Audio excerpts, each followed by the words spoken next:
So with the Indiana Pacers in the market for a power forward, specifically a starting power forward, they could be looking at a guy like a Kenyon Martin Jr. from the Houston Rockets. And today we're going to go over a trade talking about Kenyon Martin Jr. to the Indiana Pacers and why he would fit on this team and why the Pacers would do this. Now, looking at the Pacers for their starting lineup, they have Tyrese and Buddy Hield alongside Andrew Nemhard, Aaron Nesmith, and Miles Turner. Now, although this team or the starting five has actually been winning in the last few games, come playoff time, when they verse teams that have strong front courts like the Milwaukee Bucks with Giannis and Brook Lopez, the Sixers with PJ Tucker and Joel Embiid, the Nets with KD and Nicholas Claxton.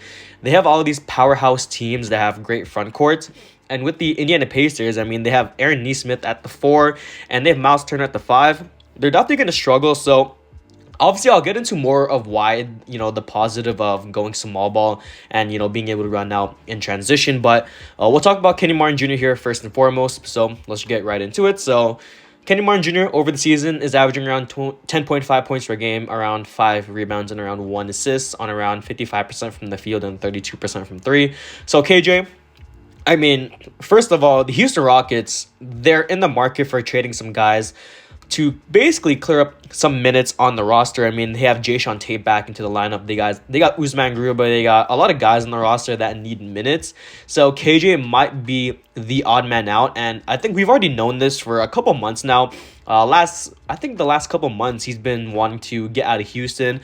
And although it's looking like he's going to stay here for a little bit longer, I wouldn't be too surprised if they dealt him at the deadline. And to the Indiana Pacers, which is a team that needs a starting power forward, that would be a good team for Martin to just break out and develop his game. Under Rick Carlisle, it could definitely work out, be on a contending team, and just rattle with the guys. Tyrese Halliburton with KJ Martin, the pick and roll would be pretty great because KJ, I'll get into his game right now. KJ, he's a great finisher, someone that's going to be able to rebound the ball.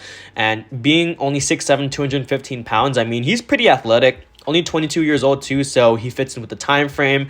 And he's very young. Obviously, looking at the Houston Rockets, they don't really have any old guys other than Eric Gordon. So, the Rockets, they don't really know what to do with Kenyon Martin because they have guys like Tari Eason, guys like Jabari Smith on the roster, and Usman Garuba, Bruno Fernando, Jayshawn Tate back into the lineup. So, Kenyon Martin Jr. is probably the odd man out. So, yeah, for the Pacers, the new lineup would probably be something along the lines of Tyrese, Buddy Hield. I would like Benedict Mathurin to start at the 3, but he's probably still going to come off the bench, so I still got Andrew Nemhard in the starting lineup, probably Kenyon Martin Jr. and Miles Turner.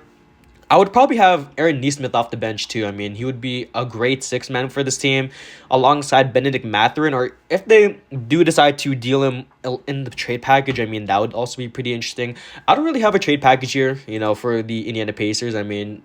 For what it's worth, the Rockets, I know they were looking for a first-round pick, a good first-round pick in exchange for Kenyon Martin Jr. So, they could trade a first-round pick, but the Indiana Pacers, I don't really think it would matter too much. They're the 6th seed right now. They're probably going to be making the playoffs. They're 23-18 over on the season.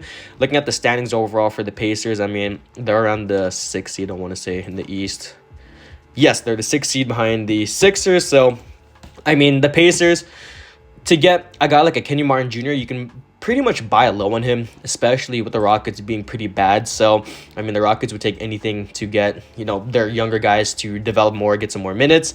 And it basically just avoids the Pacers of trading a lot of assets for a guy that may or may not help them win. For Kenyon Martin Jr., I think it's a pretty risk low, high reward type of move.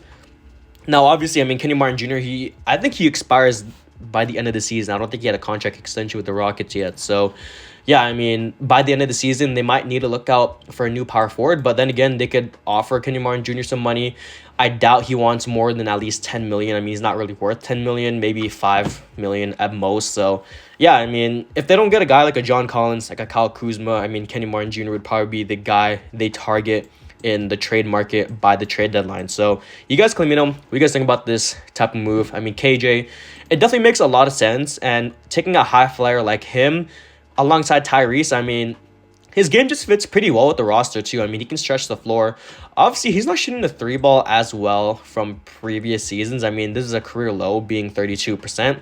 Last season, he shot around 36%, and the season before, in his rookie year, shot 37%. So, I mean, Kenyon Martin Jr., he's just on a team that doesn't really utilize him that great, especially with guys like KPJ and Jalen Green. I mean, they're dominating the ball for a majority of the game, so guys like Kenny Martin Jr. aren't going to be able to get some touches.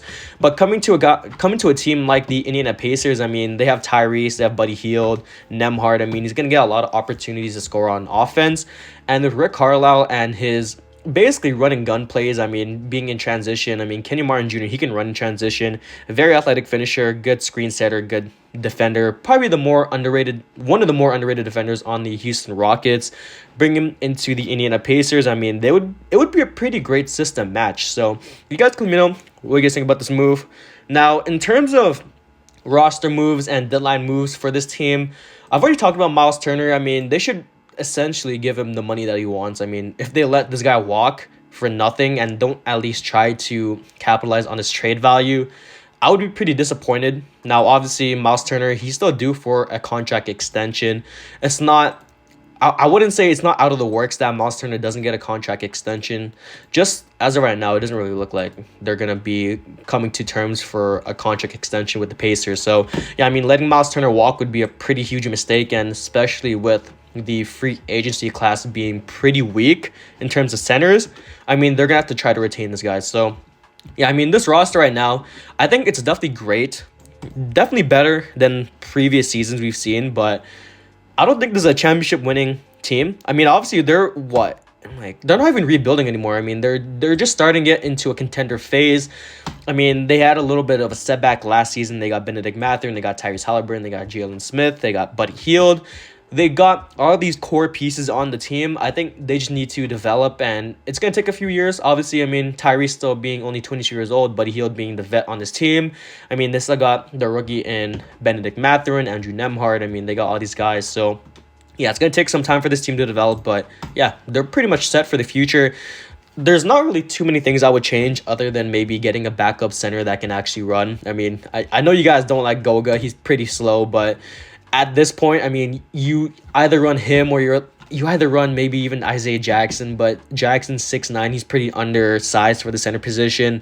You could run Jalen Smith, but he's also 6'9", so yeah, I mean, the thing about running smaller size centers is that you can run a zone a lot easier, and it definitely shows because guys like Jalen Smith, he's actually playing a lot better off the bench compared to a guy like a Goga Bitadze.